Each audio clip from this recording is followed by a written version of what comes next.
¿Qué tal? Muy buenas tardes, soy Héctor de Mauleón, le agradezco que nos acompañe nuevamente en una emisión del Foco. Le doy la bienvenida como cada semana a Beca Duncan, bienvenida. Hola, gracias Beca. Héctor, bonito domingo. Nos acompaña por segunda ocasión la historiadora Berta Hernández. Hicimos un recorrido maravilloso por el Parque López Velarde, ahí en la colonia Roma. Una delicia.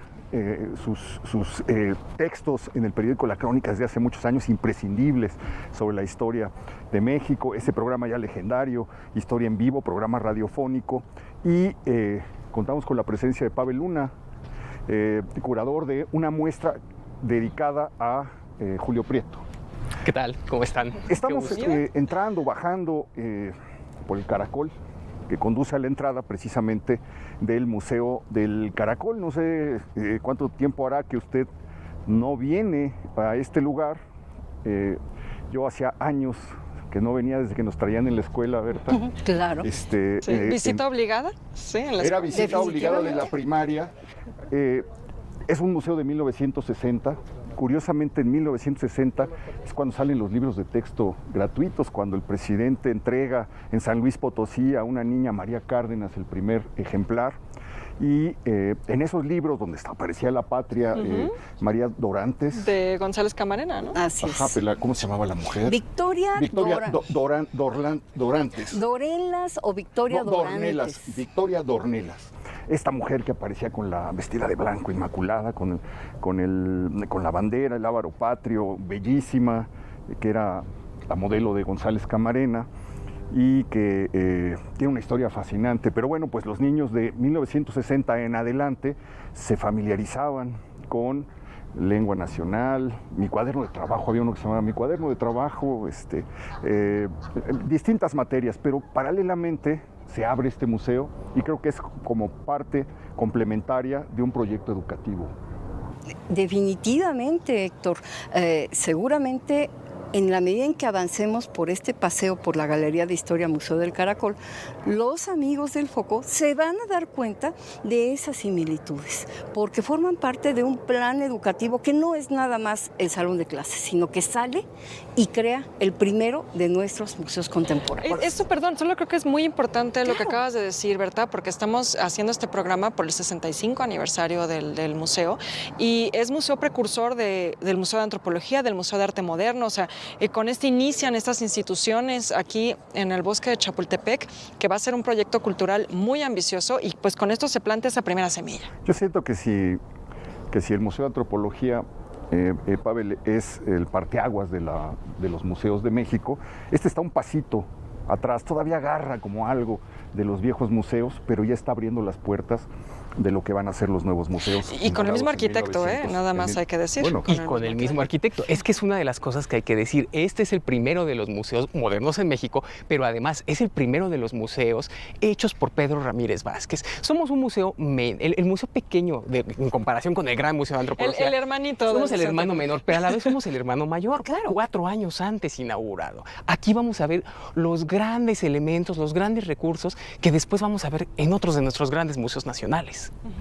No, pues es interesantísimo, pero bueno, yo ya estoy pensando en una época en la que los niños usaban mochilas de cuero cuadradas con correas olorosas, te obligaban a comprar unas crayolas Carmen, unos lápices Mirado, unos colores. Prismacolor. Prismacolor.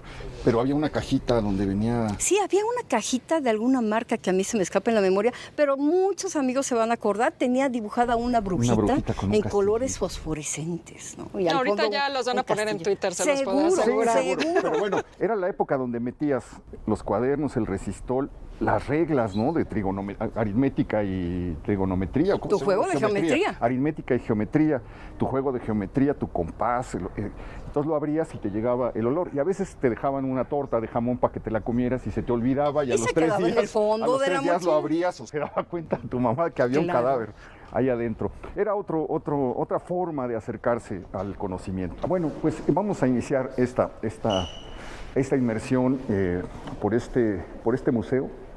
Fue inaugurado, concebido por Jaime Torres Bodet. Por don Y Jaime aquí vemos Torres una Bodet, cita, ¿no? secretario de Educación, que aquí dejó su mensaje. Es una obra que se realiza en tiempo récord, salvando obstáculos administrativos. Si hay algo que se llama voluntad política, aquí la vemos y bien ejercida. 8 meses tomó construir el museo. ¿Imaginan? Nada más. Esta es una idea de Torres Bodet, pero no solamente, bueno, como en los libros de texto, participa Martín Luis Guzmán, participa Arturo Arnaiz y Freg, participan una serie de personas que eran, pues, representaban lo más alto de la cultura en ese momento. ¿Quiénes forman parte del proyecto del Museo del Caracol? Bueno, el artífice de la idea es don Jaime. Él cuenta en sus memorias que anda de viaje en Francia. ¿Te las echaste? No. Sí. Bueno, por supuesto. Con calmita, pero sí. Que decía Salvador Novo, el problema con Torres Bodet es que no tiene vida, desde niño tuvo biografías. Sí, pobrecito. Y eso que eran amigos y se querían bien. Pero aquí lo interesante es que don Jaime anda de viaje en Francia y ve una exposición muy similar. Él ve una historia de Francia hecha a partir de dioramas y la ve en un museo que ya no existe. Hoy ese inmueble es el Museo de la Moda allá en Francia. Y él llega alborotadísimo con eso en la cabeza y dice, hay que hacer algo así. Sí, ve la guillotina. Exactamente, pero además también asume la coyuntura de 1960. Se conmemoran los 50 años de la Revolución Maderista y los 150 años del inicio de la Guerra de Independencia. Y todo el mundo está queriendo hacer algo, el que no hace un libro, el que no hace esto, el que no hace lo otro. Y don Jaime dice 2 cosas. Una, en un discurso, él piensa que no puede haber mejor conmemoración que entregarle a los niños de México, a los escolares de primaria, los primeros libros de texto gratuitos. Pero se queda un poco con el gusanito de que quizá hay que hacer algo más. Y llevaba años pimponeándose con Adolfo López Mateos y con Pedro Ramírez Vázquez la necesidad de museos modernos en este país. Y deciden que este es el momento. Y ahí arranca el proyecto que se va a convertir en la Galería de Historia Museo del Caracol. Berta, mencionas ahorita a Adolfo López Mateos y bueno, les pregunto a ambos. Él es una persona muy importante en esta historia de los museos en México. Hablabas de la voluntad política, por ejemplo, ¿no? Es claro que Torres Bodet tiene la idea, pero ¿cuál es el papel que juega López Mateos en lograr que esta idea pues cristalice y en dar pues todos esos fondos y ese apoyo y el respaldo institucional que se necesita para hacer algo así? Bueno, es que la historia es muy curiosa porque es la historia de una élite intelectual. Estos mismos personajes han estado involucrados en otros proyectos culturales, menos desde el gobierno federal, pero sí participando. Por ejemplo, Torres Bodet, Adolfo López Mateos, son accionistas de una de las editoriales importantes de la época, de la que es socio fundador Martín Luis Guzmán, Ediapsa. Ellos son accionistas y participan. Es decir, siempre hay interlocución, siempre están platicando y particularmente Ramírez Vázquez con López Mateos empiezan a hablar de un museo. Su sueño es un museo de antropología. Que finalmente va a cristalizar en nuestro Museo de Antropología. Pero le están dando vueltas, y como don Jaime viene de su viaje con esta idea de la exposición que vio, empieza a literalmente darse cuerda con Pedro Ramírez Vázquez y dicen, se puede. Y toman los recursos tratando de resolver cosas prácticas. Por ejemplo, el INAH no tenía atribuciones para construir museos. ¿Quién lo hace?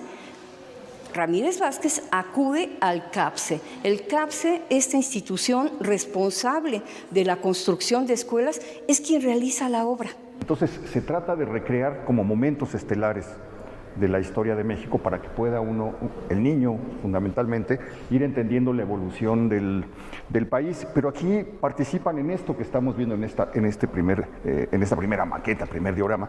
Lo que estamos viendo es la participación de muchas personas. Efectivamente, es una suma de talentos, desde el que concibe la idea hasta el último artesano que hizo estas piezas. ¿Quiénes participan? Mira, el fondo se debe a un escenógrafo importante, un artista, que es don Julio Prieto. El diseño que tú ves, digamos, esa concepción de la escena, que quieres aquí frutas, que quieres aquí plantas, que quieres aquí gente en una picota, en fin, eso se le debe a Iker Larrauri, un museógrafo legendario en la historia de nuestros museos, y el diseño concreto del personaje, es decir, el dibujo de cada uno de esos es de la autoría de Telésforo Herrera.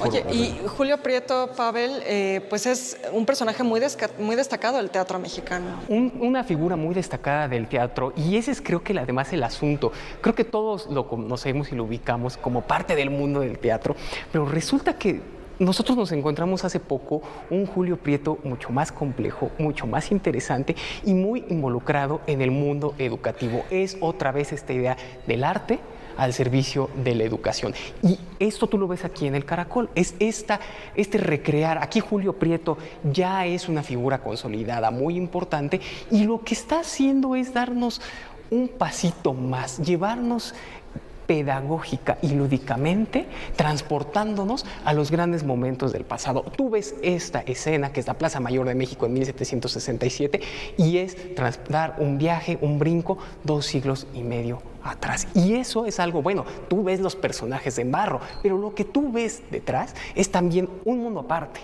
un mundo más allá de la propia escena. Oye, muy interesante porque pone la picota en la Plaza Mayor. Claro. El lugar donde se llevaban a cabo las ejecuciones. Oye, pues vamos recorriendo y váyanos explicando un poco lo que vamos viendo. Bueno, lo que ocurre, bien dices, momentos estelares de la historia. Sí, eso es lo que la gente viene a conocer a la Galería de Historia Museo del Caracol, y así estaba planeado desde 1960.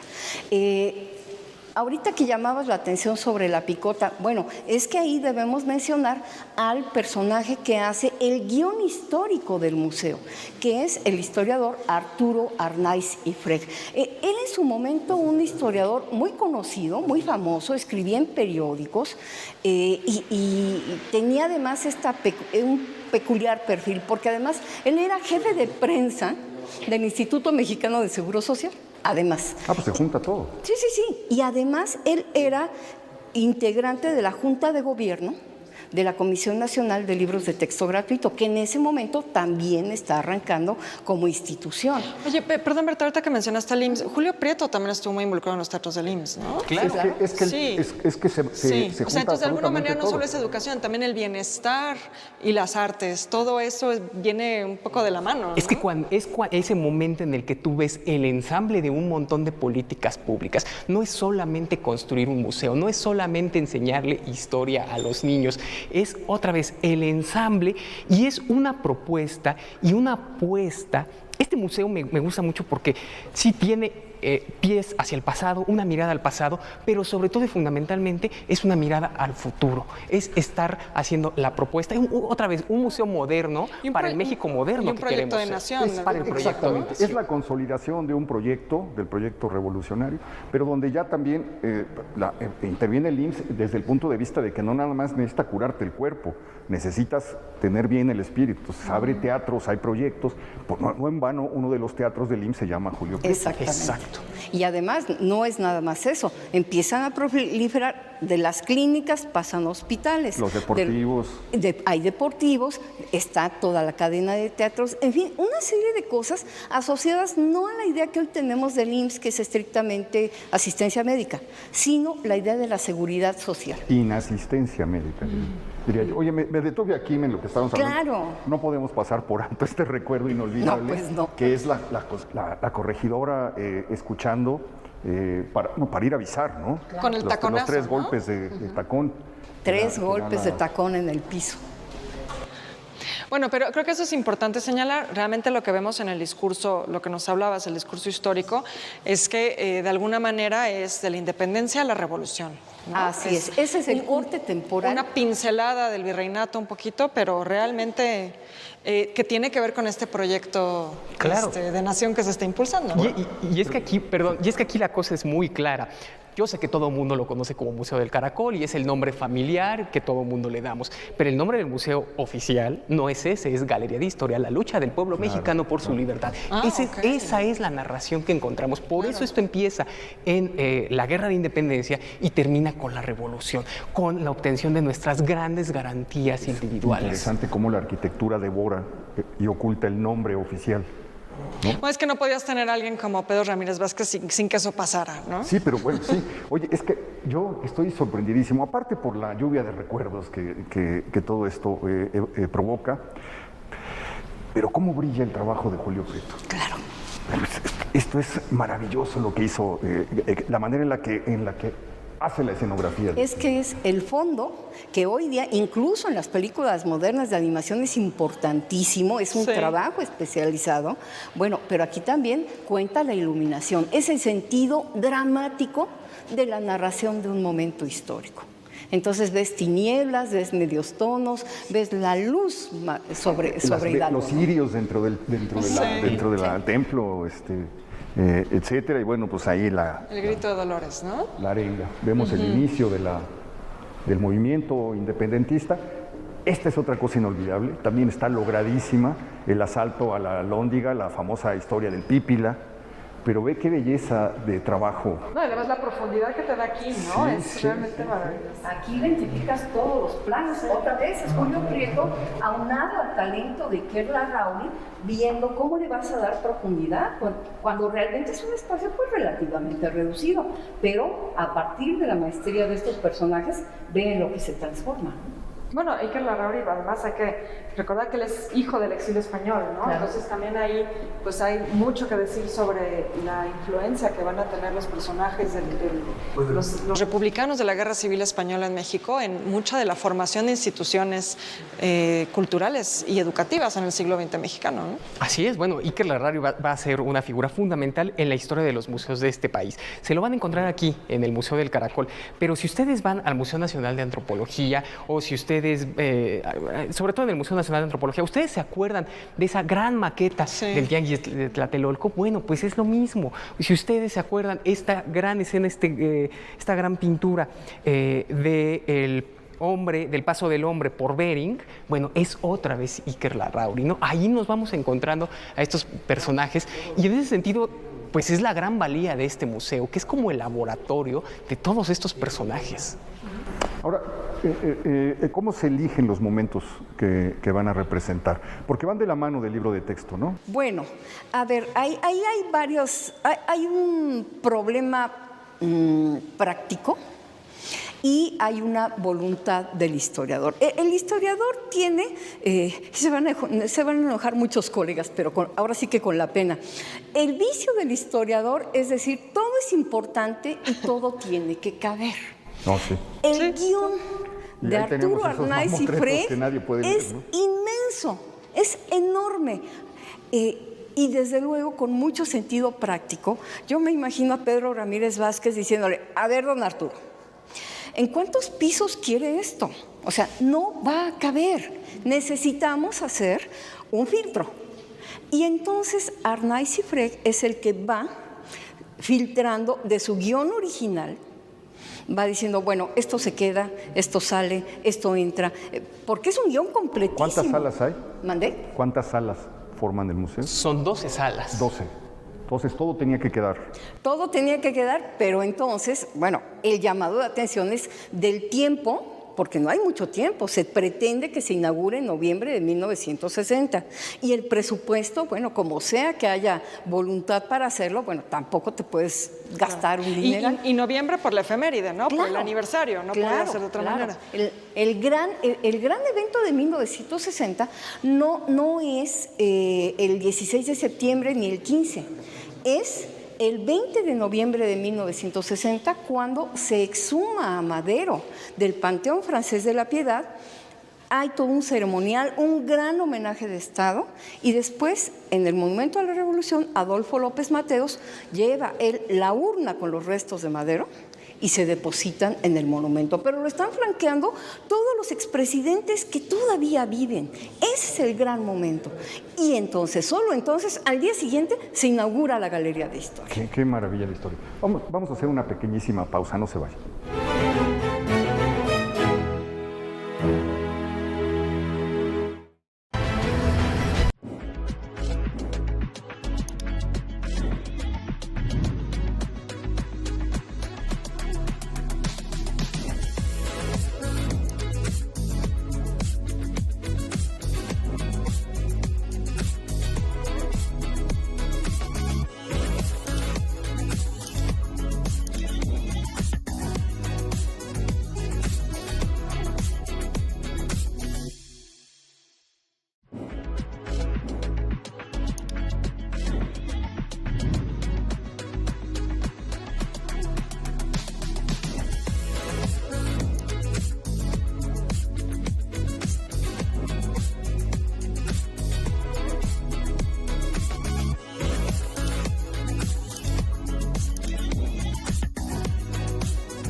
Pues estamos de vuelta recorriendo el Museo del Caracol, 65 años. Sí, 65. 65 años está cumpliendo, pero de un proyecto de verdad asombroso, un proyecto educativo, cultural, que procede de la consolidación de los años de la posrevolución, del proyecto revolucionario, y que va de la mano con el lanzamiento de los primeros libros de texto gratuitos. Y platicábamos cómo se fueron seleccionando algunos momentos estelares de que iban a ser colocados en estas maquetas, pero en lo que hemos recorrido me llama muchísimo la atención la falta de datos o lo poco que se sabe sobre el autor de las figuras. Son de barro, ¿verdad, Pavel? Son de barro. Son de barro. Una cosa muy bonita de la historia de este museo es que todas las figuras que ustedes ven aquí, todas fueron creadas aquí. En nuestro archivo histórico tenemos fotografías de cómo aquí se montaron los hornos, se montaron los talleres para todo producirlo aquí mismo. Todas las figuras que ustedes ven nunca han salido de este edificio. Pero ¿quién es este genio, Telésforo Herrera, no? El que hace este dibujo es Telésforo Herrera. Ahora, hay un conjunto de referencias gráficas que esas están marcadas en el guión de Arnaiz y Freg. Arnaiz y Freg, por ejemplo, en el guión dice, a ver, el niño artillero, hay un cuadro sobre el niño artillero en tal lado. En el caso de Vicente Guerrero y su padre, que es esta que está acá, donde estamos, hay una postal porfiriana que reproduce esta escena con ese traje, con ese perfil. Y así lo que hizo fue ir dando una serie de referencias para que quienes dibujaran y modelaran las figuras tuvieran algunos elementos. ¿Quién ejecuta las figuras? Es un conjunto de artesanos. Hay un conjunto de artesanos, de artistas. Las maquetas, por ejemplo, estos son dioramas técnicamente hablando. Las maquetas, por ejemplo, son de Mario Siret. Mario Siret, también un gran maquetista, ya fallecido hace un par de años. Y en el caso de las figuras, pues es un equipo de artesanos, de artistas, modelistas. Alguno de ellos, bueno, lo dirige toda esta parte de la museografía, la dirige Federico Serrano, y también hay personajes como Mario Bisuet, en fin, hay todo un gran equipo. Son aproximadamente unos 40 artesanos los que están trabajando al mismo tiempo aquí.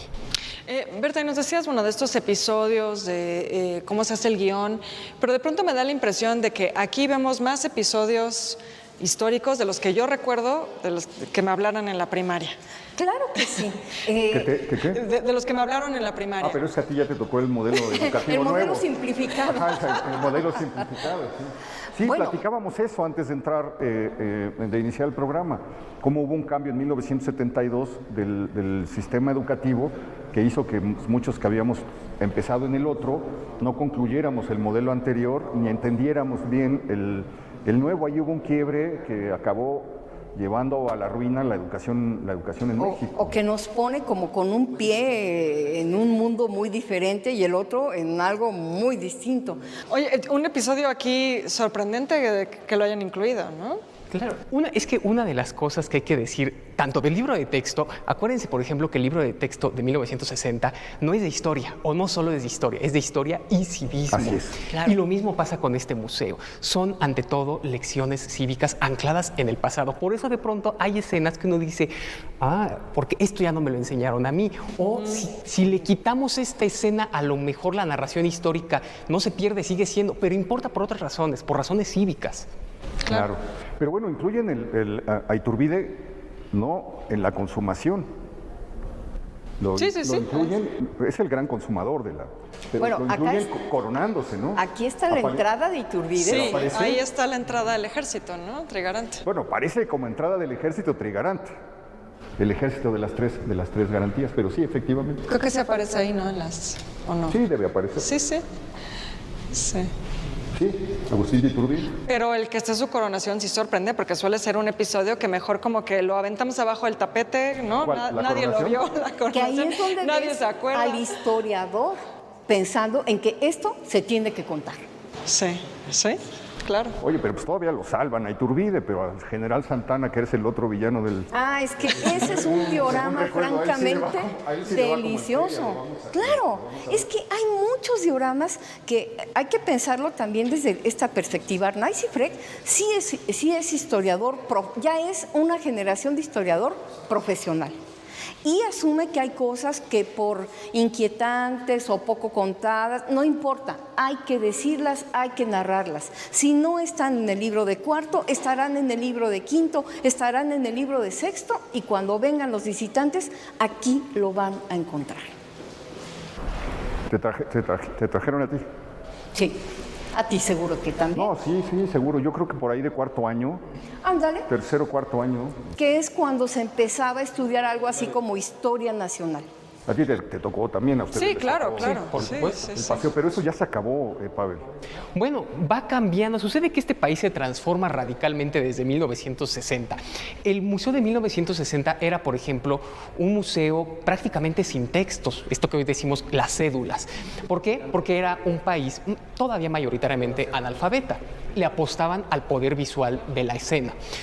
Va cambiando el país y hoy por hoy seguimos transformándonos. El perfil de este país ya ha cambiado y esto que creíamos, que asumíamos, un poco mal creo yo, que asumíamos que era un museo de niños y jóvenes, pues resulta que ya no es así. Nuestro público ha ido cambiando y hoy mayoritariamente es un museo en el que vienen muchísimos estudiantes de secundaria, de preparatoria sobre todo, pero nuestros visitantes con licenciatura han ido creciendo cada vez más. Entonces, eso también te habla de cómo este país se va transformando. Sí, no, me parece interesante y creo que también lo que habla es que hay un interés por la historia, ¿no? Más allá de las edades. Pero fíjate que creo que como te traían en la escuela, en los camiones y pasabas aquí el día, lo asociabas con algo que era para niños.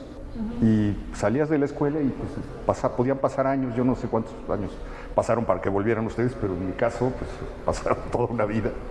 Y sí.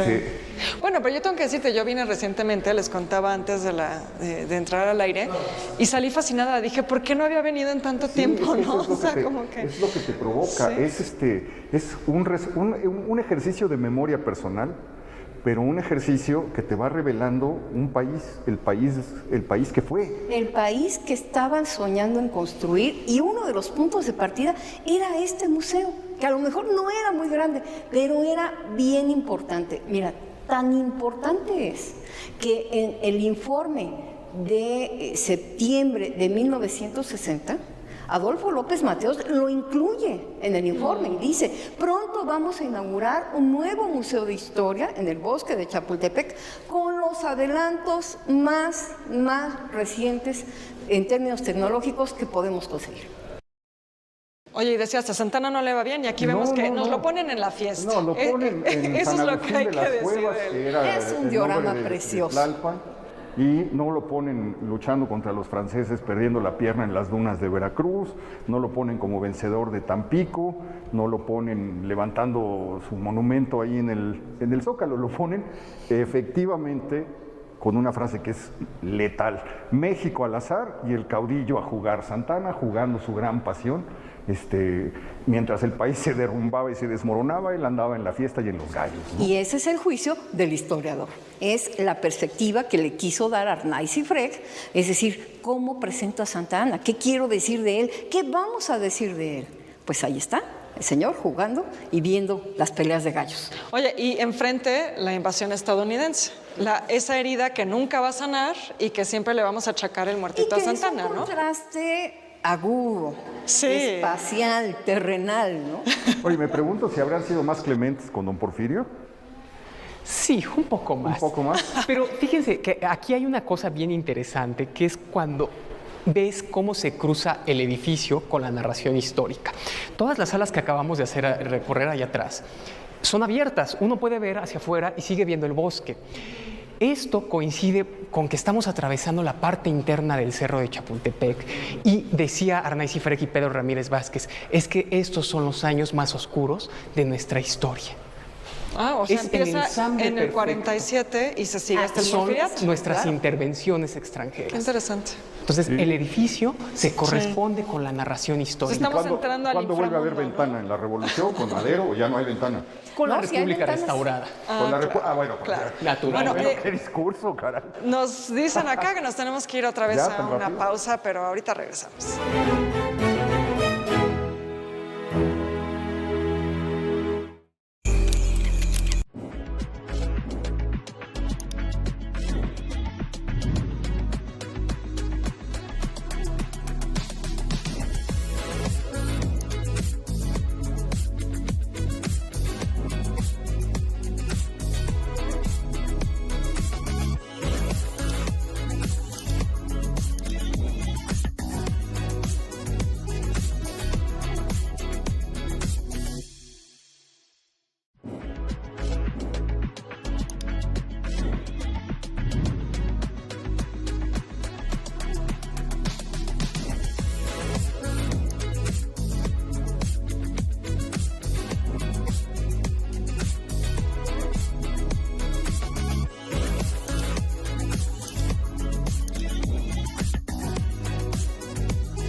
Bueno, estamos de vuelta y efectivamente salimos de una zona sin ventanales, que es desde la intervención francesa, el imperio de Maximiliano, la guerra de Reforma, la República restaurada, se vuelve a abrir la luz y vemos atrás el ocaso del Porfiriato, San Juan de Ulúa.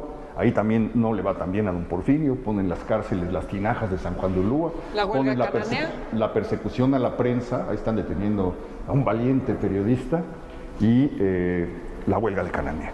Y entramos Cananea en y Río Blanco también hay que mencionarlo. Cananea y Río Blanco. Sí. Y llegamos a un momento estelar, ahí están los hermanos Cerdán, vemos a Carmen Cerdán preparando las armas en la casa, ya con los cristales balaceados, etcétera, en este momento que es crucial ya para el estallido de la revolución, ¿no?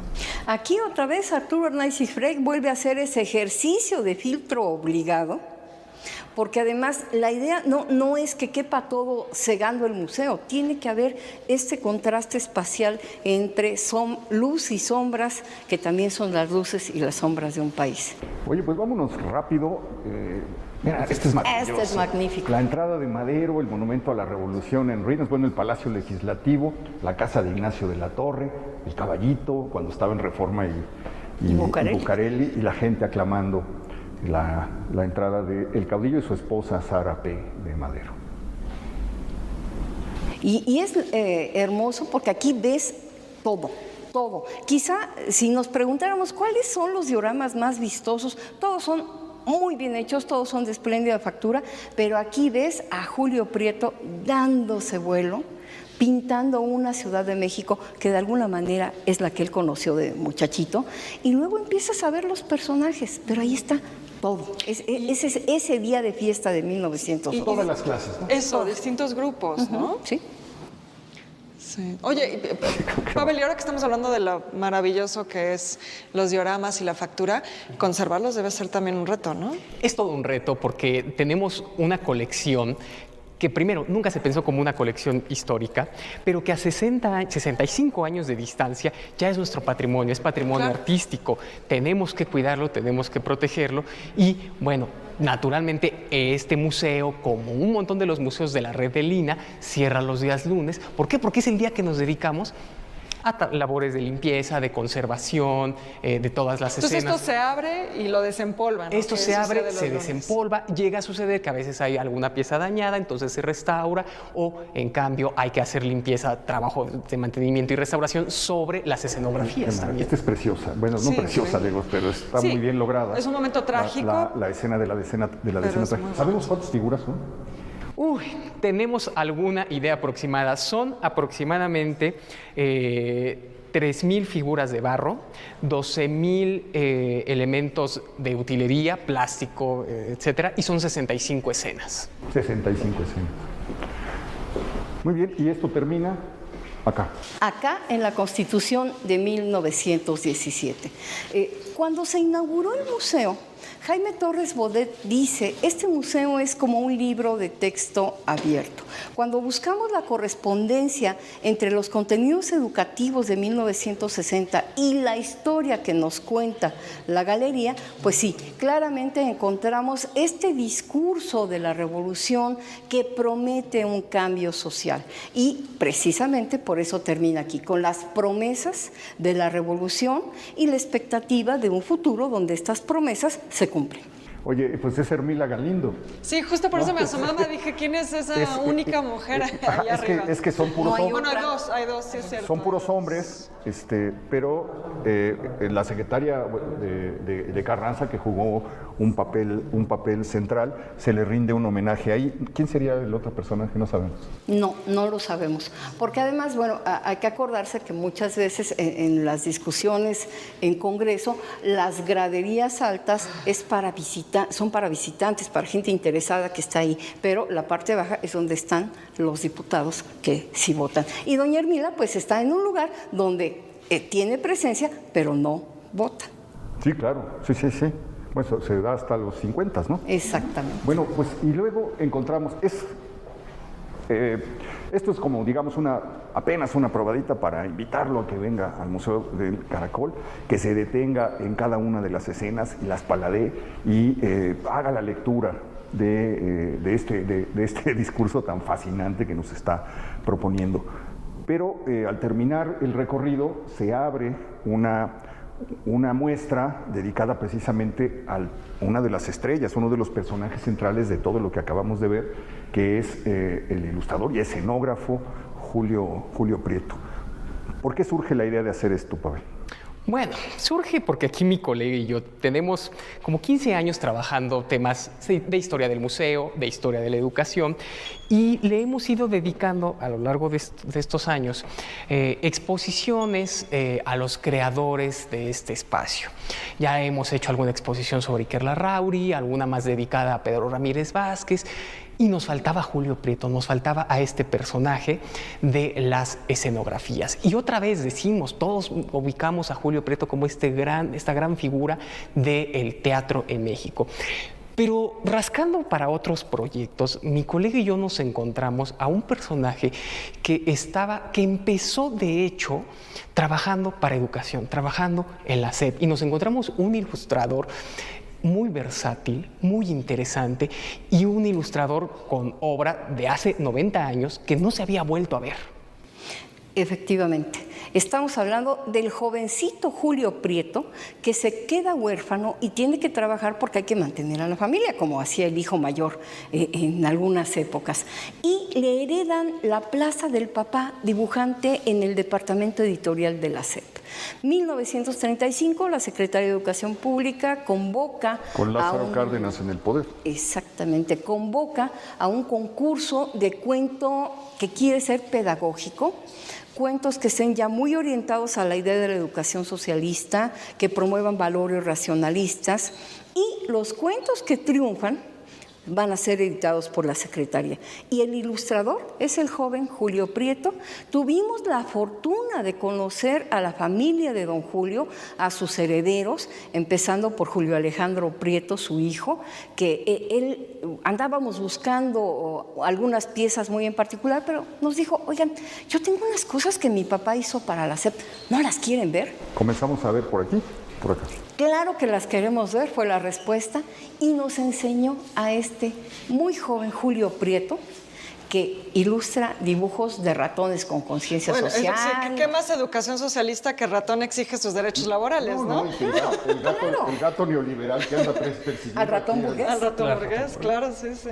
Esa es la portada y la contraportada del cuentito, y ahí están, ¿no? Claro. La contraposición, o los ratones exigiendo, ¿no? Queremos trabajo. Abajo los gatos, me encanta. Ahora, hay una cosa bien interesante, ¿no? Y es cómo estos cuentos son cuentos pequeñitos, no crean, sí, muy sencillos, de manufactura muy sencilla realmente. Otra Secretaría de Educación Pública, evidentemente, pero cuando uno los empieza a ojear, te das cuenta de cómo esto transmite todos estos valores de los años 30. Sí, el valor del trabajo, de la defensa de los derechos, de la organización sindical, el cuidado de la naturaleza, la fe y la firme creencia en la técnica y en la ciencia. Y eso, por ejemplo, lo podemos ver aquí en cuentos como este, como el de Trinidad. Y son las mismas publicaciones en las que participa Angelina Beloff, Miguel Enelira, este grupo, Lola Cueto, los que están con el Teatro Guiñol y eso, porque también hubo otra serie de publicaciones que iban un poco por esa misma línea, ¿no?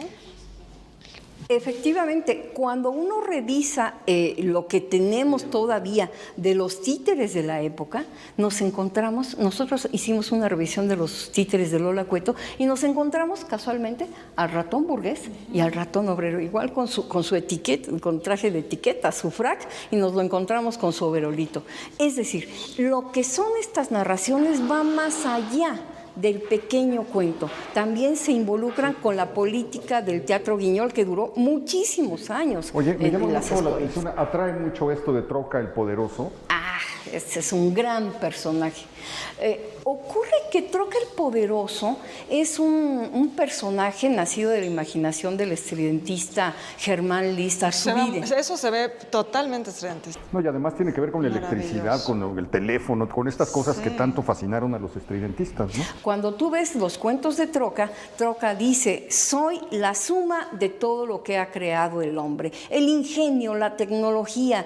Troca, además, así lo define. Sus pies son locomotoras, tiene alas de avión, sus brazos son grúas y en su cabeza hay una antena de radio en permanente transmisión. Qué maravilla. Ahora, lo bonito fue que logró trascender el cuento radiofónico, porque originalmente eran cuentos para radio. Y en 1939 hay una colección editada por el periódico El Nacional, que es la Biblioteca del Maestro, y allí ilustra Julio Prieto a Troca el Poderoso. Realmente la imagen que tenemos de Troca es la que imaginó Julio Prieto. Bueno, ahora que dices el estridentismo, digo, aquí también creo que vemos imágenes que remiten mucho a eso, pero incluso viendo algunas de las otras ilustraciones, lo que vemos aquí también es un Julio Prieto que está perfectamente familiarizado con los lenguajes de la vanguardia artística, ¿no? Es decir, está experimentando con el futurismo, con el cubismo, incluso con la abstracción de pronto, y eso es algo fascinante de ver, como bien dices, Pavel, porque solemos pensarlo en el teatro, pero está también involucrado en la plástica de vanguardia. Y en su momento, ¿no? Está viviendo justo su momento. Tenemos unos cuantos minutos, tenemos unos documentos todavía que revisarlos, vamos a ver. Claro que sí. Vamos. Tenemos una serie de documentos sobre nuestra galería de historia, y son unos planos. Efectivamente, y trajimos este plano para ver un poco qué es lo que pasaba, cómo se da este filtro de los contenidos. Esto corresponde a la reforma liberal, pero fíjate, aquí están un conjunto de temas que es lo que pone Arnaiz y Freg. Creación del registro civil, reducción de privilegios y secularización de cementerios quiere la fachada del Panteón de Dolores, destrucción de fueros, destrucción de conventos y quiere planos. Qué interesante. Una vez más, volvemos a preguntarnos, maestro, ¿en dónde? ¿Qué piso? Estaba otro museo de antropología para hacer. Exacta, y en una de esas le queda chico. Ahora, ¿qué es lo otro interesante? Mira, en la mayor parte de los planos de hechura del museo tenemos este tipo de elementos que nos permite identificar. Todavía no se llamaba Galería de Historia, siempre fue llamado, y esto también está así en el archivo de Pedro Ramírez Vázquez, Museo Didáctico. En otros aparece como Museo Pedagógico. Además, Museo Didáctico de la Independencia y la Revolución. Exactamente. Ahí va a variar mucho el nombre. Hay otros planos donde se habla nada más de museo pedagógico o museo didáctico. Aquí lo que encontramos es la vocación de inicio del museo, es esa: ofrecer una narrativa didáctica sencilla que todo mundo pueda comprender. Sí. Oye, y aquí es fascinante, Héctor, un homenaje a algunos de nuestros personajes favoritos del programa: Manuel Paino, Orozco Iberra, Juan Cordero, Río de la Loza, Antonio del Castillo. Una vez más, ¿en cuántos pisos quieres decir? No, estaba desmesurado, estaba fuera. A ver, ¿qué más tenemos? Y aquí además tenemos el origen de este plano, es el CAPSE, es decir, del comité responsable de la construcción de las escuelas, que es quien ejecuta esta obra en tiempo récord.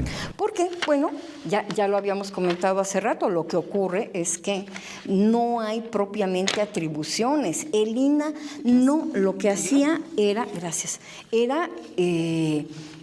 acondicionar instalaciones. Mira, estos son bocetos de Telésforo Herrera, precisamente. Vamos a presentarlos. De aquí parten las figuras que... Hay una cosa muy interesante. Hay algunos bocetos en los que, por ejemplo, pensando en un boceto de José María Morelos o de Hidalgo, y están las anotaciones, todo esto se consultaba con Arnaiz y Freg y se hacían anotaciones sobre la marcha de: este sombrero no lo lleva, este vestuario hay que cambiarlo, hay que producir 5 de estos, urge. Aquí tenemos algunos otros bocetos también de Telésforo y algunos planos. Bien. Bueno, esto es maravilloso. Este es un jinete de la entrada de Iturbide. Y aquí vemos vemos las anotaciones que dice Pavel. ¿Qué decía? Dice: con el Morelos, el arzobispo Francisco Javier de Lizana, en el Cabildo, escuchando al licenciado Verdad, sentado en silla semejante a la del virrey Iturrigaray. Sala 1, 32 centímetros. Bueno, pues estaba todo. Simplemente les daba caballero de casaca. Séquito de Iturbide, dice aquí. Ahora, ¿Hay unas fotos? tenemos fotos también. Don Pedro Ramírez Vázquez en vida hizo un donativo de imagen porque don Pedro era de un acucioso, todo desarrollo de obra lo fotografiaba, pero de manera exhaustiva. Y miren, aquí tenemos al personal que estuvo trabajando en la elaboración de los museos, pintando fondos, haciendo imágenes. En alguna época hubo un cierto tipo de complementos gráficos que están aquí. Obviamente eso con el paso de los años, el avance de la disciplina histórica, pues se van modernizando, se van cambiando, pero estos son los originales, los que estaban en 1960. ¿Qué será de este señor? Trajimos una fotografía del día de la inauguración. Aquí están. Uy, está Díaz Ordaz ahí, ¿no? Sí, no, es Díaz Jaime. Ordaz, es don Jaime. Jaime Torres Bodet, López Mateos, Arturo Arnaiz y Freg, Julio Prieto. Bueno, este también es increíble porque hasta vemos las medidas de cada viga de madera. Bueno, ¿no? pues entonces es el momento de enseñar el original de ese tipo de bocetos. Este es un material hecho por Iker Larraure, que además yo me lo imagino trayendo su rollo de papel craft y cortando las hojas a medida que lo iba necesitando. Wow. Este es el original. Y corresponde al diorama de Juárez en el exilio de Nueva Orleans. Juárez de Ocampo de Nueva Orleans. Es justo el que está. Exactamente. Viendo, ¿no? Y como ves, es puro trabajo a mano, es esa visión de profundidad del que tiene conocimiento, no solo de dibujo, sino de sentido, de profundidad, de arquitectura, de lo que quieren lograr, de la impresión que quieren generar en el que visite el museo. Qué maravilla que se haya conservado esto, que se haya preservado. Y pues sí, es una fortuna que esto forme parte del patrimonio de la Galería de Historia. Claro. Ahora, se hizo un levantamiento fotográfico muy abundante de esos primeros días del Caracol. Aquí donde estamos se celebraban honores a la bandera y podemos ver a los escolares que venían de visita. Aquí están, por ejemplo, esto que platicábamos de la visita escolar, aquí están niñas y niños, aquí en esta misma sala, haciendo honores a la bandera. Y esta es también una imagen de la ceremonia de inauguración con Adolfo López Mateos y alumnos del Heroico Colegio Militar rindiendo honores a la bandera, a esta bandera que está aquí. Y luego se ve que es de los 60s, ¿no? Sí, claro. ¿Por la ropa? Las tobilleras, claro. Las tobilleras cortitas, el tipo de zapatitos. Ajá, el tipo de vestido, de cómo era la falda, así como... Bueno, yo ahora que veo esta foto, no lo mencionamos, pero este espacio es realmente bastante interesante. ¿Saben de quién es el águila? ¿Quién es de el don escultor? José Chávez Morado. No, bueno, pues aquí se ve esta experimentación que dicen, porque Chávez Morado es también el autor del famoso paraguas, bueno, de la escultura, del paraguas del Museo de Antropología. Entonces, de alguna manera, como decías, Pavel, este es como donde están jugando, ¿no? El laboratorio, donde están experimentando. Y están involucrados en todo. Chávez Morado también hizo portada para los primeros libros de texto, tenía mucho tiempo haciendo ilustración para publicaciones de CEP. Aquí trabaja con el cancel y con esta águila, y luego se va a antropología. Bueno, y hay que mencionar el techo, que recuerda a las escaleras del Museo de Arte Moderno, otra obra de Ramírez Vázquez, ¿no? Que es una pieza fenomenal, es muy moderna para la época, es una pieza plástica, pero es tan grande que hay fotografías de cómo un grupo, una cuerda de albañiles, se la traen rodando por toda la rampa que viene hasta el Caracol y el Castillo de Chapultepec, se la traen rodando para colocarla aquí. Oye, qué delicia, qué padre está todo esto. Pues se nos fue el tiempo. Les agradecemos mucho, Pavel. Al contrario, muchas gracias a ustedes. Berta, seguimos.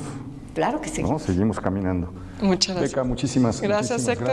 Gracias. Muchísimas gracias también a usted. Espero que haya disfrutado este recorrido, que sea una invitación para que venga a visitar el El Museo del Caracol está todos los días, salvo lunes. Martes a excepto el domingo, ¿no? lunes, de martes a domingo, de 9 de la mañana a 4:15 de la tarde. Bueno, pues ya sabes, está a mitad de la rampa que lleva al Alcázar de Chapultepec y vale mucho, mucho la pena que venga a disfrutar de esto. Espero que se la haya pasado bien, sígasela pasando bien y nos vemos la próxima semana. Ya lo sabe usted, aquí en El Foco.